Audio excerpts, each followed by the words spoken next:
I'm indeed delighted to be in the midst of enlightened and intelligent citizens of this beautiful land of ours.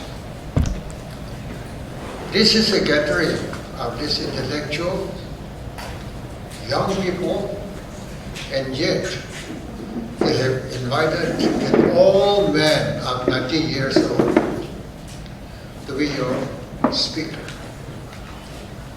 And therefore, I'll try to rewind my age to give it due with you and speak in your own language of your time. We always talk about that the world is moving very fast, particularly the development in science and technology, especially information technology, is developing at a very fast rate. And all of us are part of that century and that part of that civilization. And therefore, modern societies have become information societies. Now, in every individual, we have mobile. In other words, you are holding the whole world in your hand.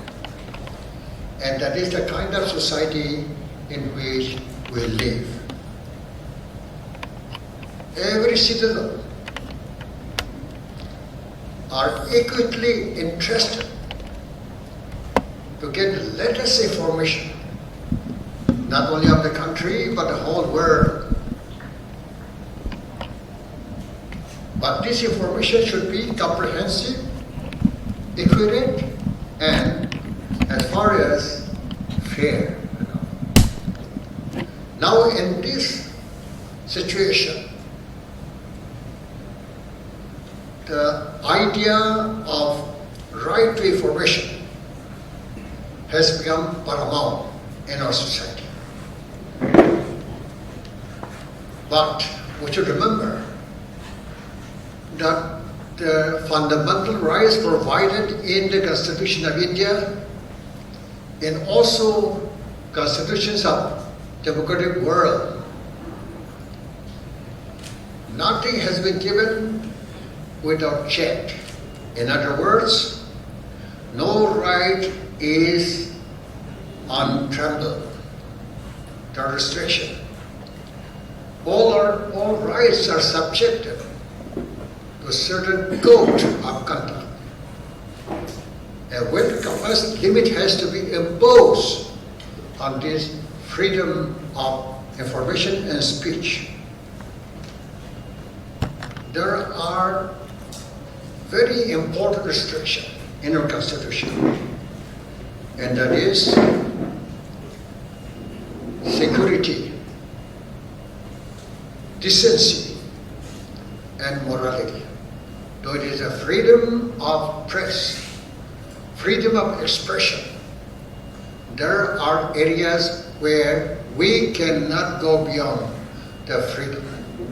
And that is the code which had laid down in our Constitution. We are all living in democracy. And as we know, democracy entails the balancing of rights and due privileges with reference to your duties and responsibilities.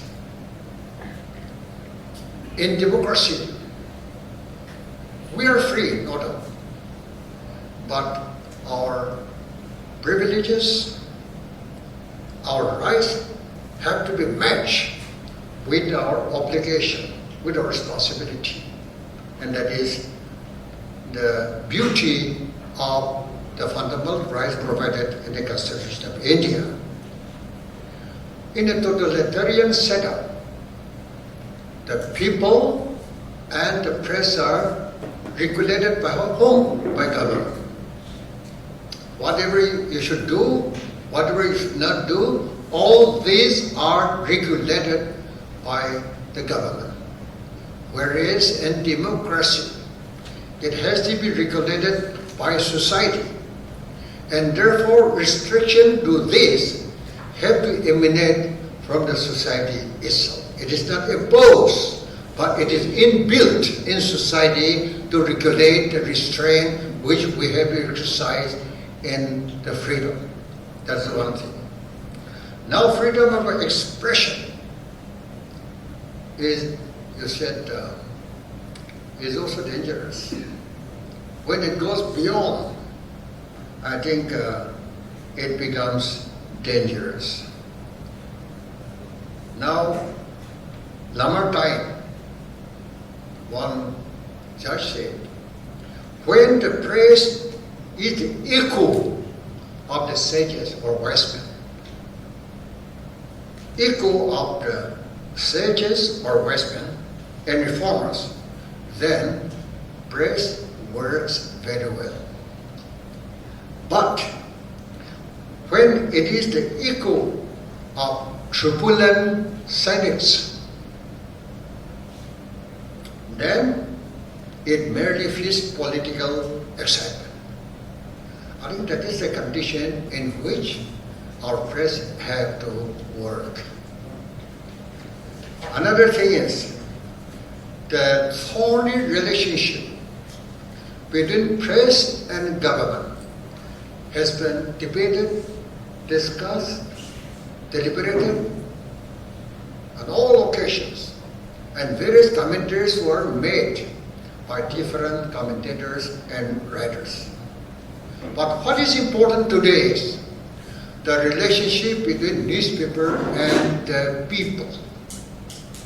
Why I am saying this? Very often we focus on emotional or like that news. But if newspaper focus its attention on the welfare of the common man, to highlight the problem of people instead of the speeches of politicians. But if you focus that problem of the people, common man, then your press will grow very popular. But if you focus only on political personalities, it confines only to that. But when people feel that their interests are also highlighted, their difficulties are also highlighted, then the press will become very important and popular. I think people will not be afraid of your press. They'll only admire your functioning. Though your theme is, who is not afraid of the press? But I'm not afraid. Why? Because the press, when it delivers justice, when it can really speak out on behalf of the downtrodden, why should we be afraid of the press? Rather, we should admire the press. I don't know why you have given the theme. Who is not afraid of the press? I don't know. I can't understand. I think you don't create that kind of fear psychosis in the minds of the people. You only enlighten, educate. But how can you say that who is not afraid of the press? I don't understand. May I take this opportunity to tell you, now lots of advertisement by whom? Rich people, industrialists, government.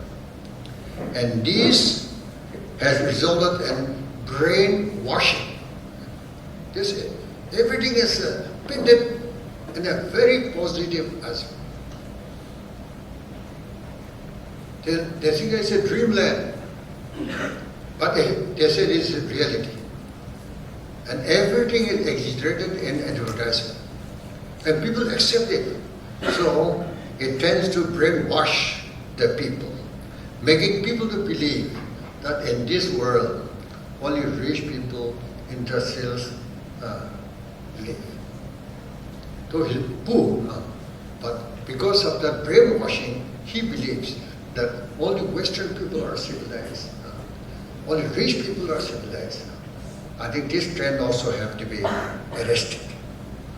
It is my firm appeal to you that you should be the echo of sages, wise men, and reformers, rather than the echo of the turbulent sadness.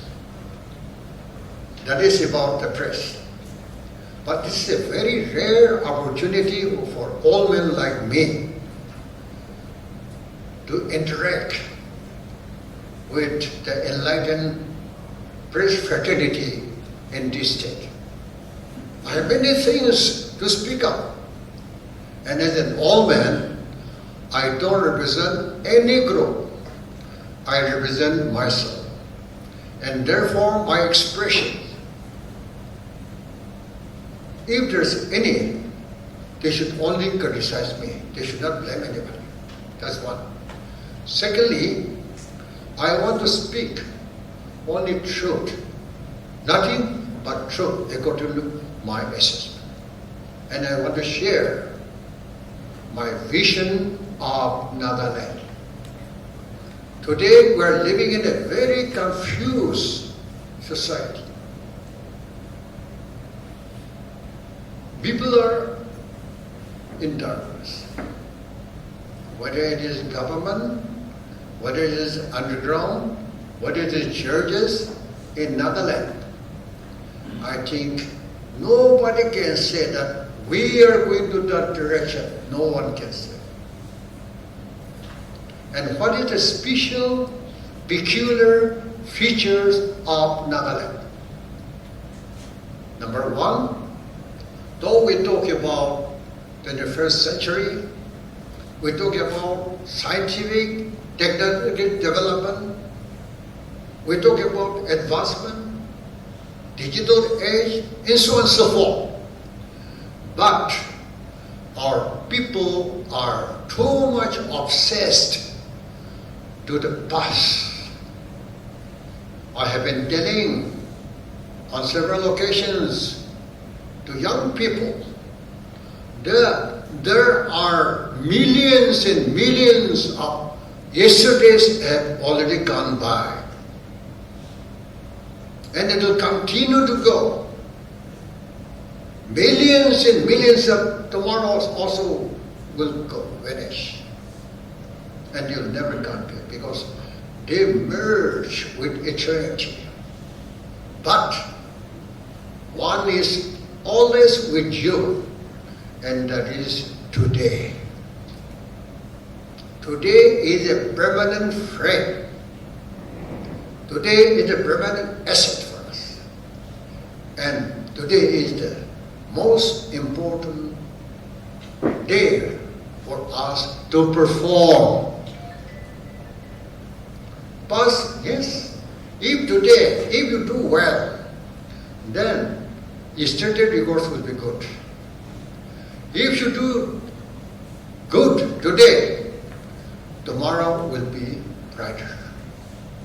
And that is the way that the world moves. That is the way society grows. But today in Nagaland, very unfortunately, people talk only about the past, only history. But you know that history, yes, we learn, is a reference. But today we are not living in reference. We have to create new history. But we are lacking in creating new history by the younger generation today. And what are those things?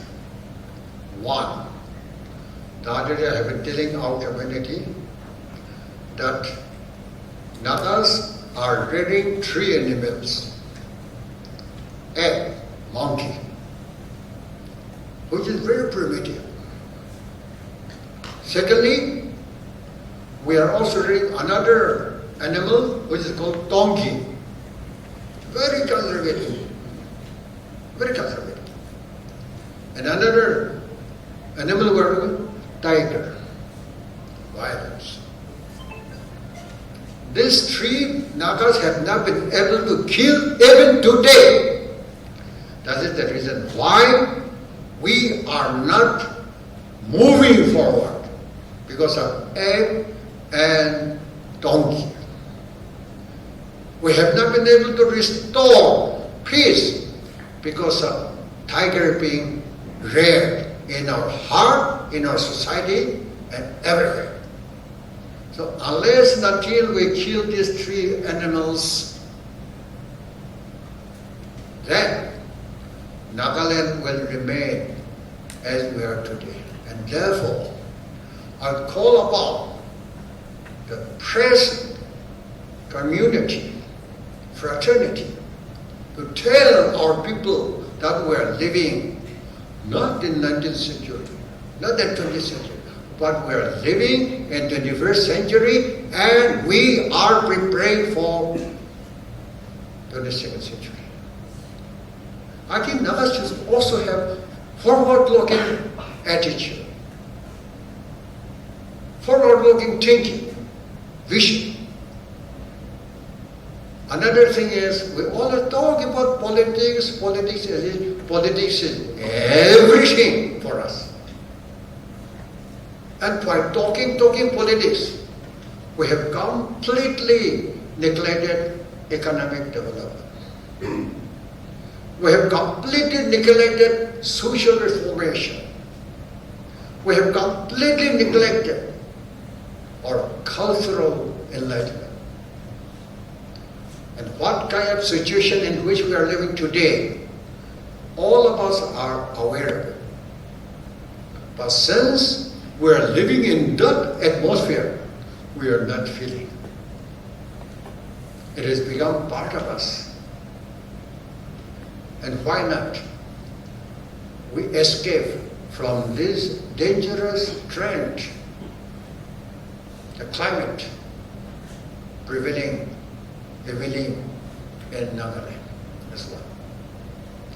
People talk about identities. And there's different interpretation of identities. But I personally feel that Nagas have got two identities. One is Naga identity, and the other is Christian identity. What Naga identity manifests? What are those elements contained in this Naga identity? Honesty, bravery, courage, and endurance. Even though the situation was so bad in 56, no one ran away from Nagaland. No refugee. Nagas could endure that kind of aspect. And that is our identity.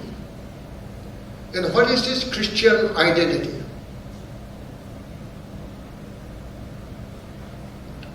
Love, peace, goodwill, and harmony. So Nagas have got beautiful, I think, assets. But today people would like to say, this is the identity. No. Naga identity we have already have with us. You don't require any definition, new definition of Naga identity. We can tell, Naga identity, honesty is our identity. Courage, bravery, endurance is our purpose. Nagas believe in peace, in love, harmony. Because the angel of the Lord, when they appeared during Christmas, I bring you good tidings of great joy. And what is that joy? Peace on earth and goodwill among men. These two are our identities. Now we have been talking to you for so many years about politics. And I believe God has provided an opportunity this time. But because of our negative approach to everything, we look everything from jaundiced eyes. I don't know.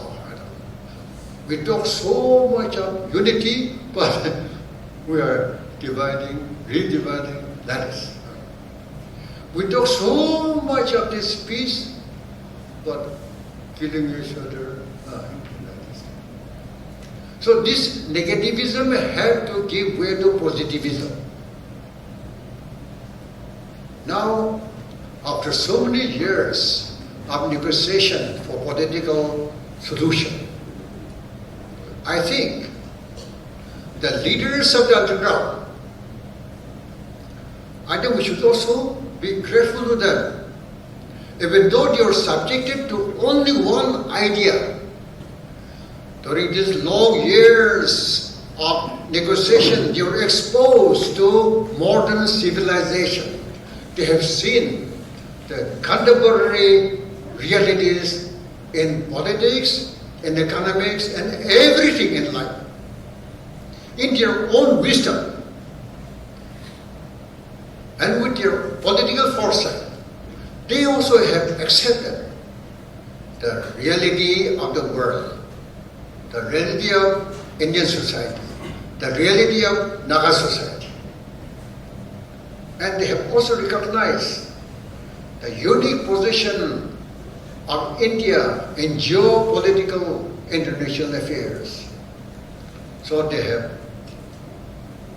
agreed to sign two agreements known as Framework Agreement of 3rd August 2015 between NSCN, IM and Government of India in the presence of the Prime Minister of India, Home Minister was there. And I was carefully reading the statement of Prime Minister on that day. What did he say? I welcome the leaders of the underground for joining the mainstream of Indian polity. What does it mean by Indian polity? That means we are part and parcel of this great nation. Our system have to be regulated according to the Constitution of India. The laws of the land have to be our laws. And there, in even agreed position, which they have signed on 17 November 2017, they have not mentioned neither sovereignty nor integration. We don't see this one in both the agreement. Why?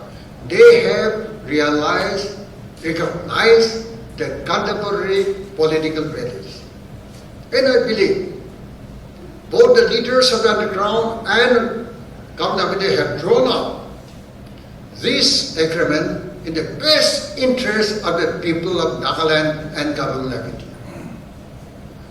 But unfortunately, lots of interpretations are given. But as a public, as a people, even though they have not consulted us, we believe that they have done the very best for the people of Nagaland and for their future. Why not? We also explicitly express our agreement to the various, they call it competencies, thrown up by them. We believe these are in our interest. And why don't we share the burden of those underground leaders who have not the courage to tell that we have done this? So it's good, but they have not been able to spell out that this is the thing which we can do under the present prevailing contemporary situation. I think Naga people, we are politically conscious. We shall accept what is real. And we are not asking people to accept what is not real. It is not the time. The Naga people to come forward, to wake up, to see the reality of the situation in the country, in the world, in Nagaland. The younger generation, they have got the potentialities to survive,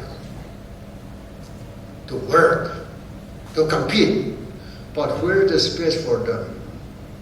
No space. Why? Normalcy is not there. And we are living in a very confused governance. Since there are so many authorities in Portugal higher than the chief minister. Nagaland is the land of prime ministers, commander-in-chief, presidents, but elected government is, the highest one is only chief minister. So Portugal-wise, I think we have totally undermined the constitutional authority, and thereby we have maimed their main backbone. So today it's very difficult to make out whether it is black or white, very difficult. And no one has got the courage that we are living in an abnormal situation. And therefore, I would therefore appeal to the people of Nagaland as an old man on my own behalf and convey to you that Naga people must wake up, see the reality, and march hand in hand with the rest of the people of the country, and we should make Nagaland as a model state. In this, I would like to urge upon the press fraternity to make yourself the messenger of truthfulness, the messengers of reality, and the messengers of unity among Naga people. As an old man, whatever I have said, I take the full responsibility because I have nothing against anybody, but I love Naga people. And I hope God will open up the eyes and minds of Naga people, including the church leaders. With these few words, I want to thank you very much for inviting me to this great occasion. Thank you, Jai Hind, and God bless.